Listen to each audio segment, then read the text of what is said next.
Hello दोस्तों, राधे राधे, जय श्री कृष्णा। दोस्तों, आज हम आप लोगों के लिए एक न्यू कजरी गीत लेकर आए हैं। आप लोग वीडियो पर बने रहिए और कमेंट करके हमें बताइएगा कि यह गीत आपको कैसी लगी।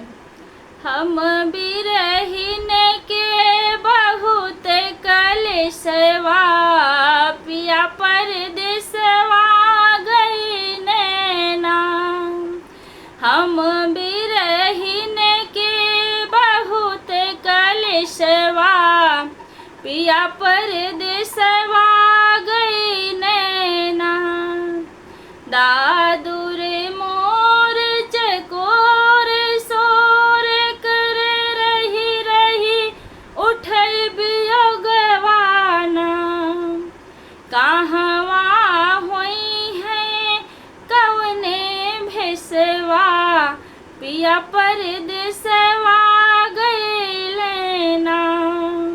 कहवा होई है कवने भेसवा, पिया परदेसवा गई लेना। हम बिरहिन के बहुत कलेशवा, पिया परदेसवा गई लेना। रेलिया न बेरी जहाजिया न बेरी, पिया भर मावे पैसवाना। डोलत हुई है के करे देसवा, पिया परदेसवा गई लेना। डोलत हुई है के करे देसवा, पिया परदेसवा गई लेना।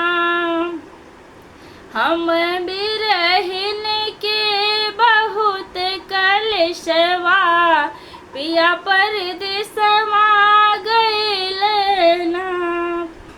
कवन सवती संग बिलसत हुई है, भेजत नाही संदेशवाना। इहे मन कहे पहुँची पिया देसवा, पिया परदेसवा गई लेना। इहे मन कहे पहुँची पिया देसवा, पिया परदेसवा गई लेना। हम बिरहिन के बहुत कलेशवा, पिया परदेसवा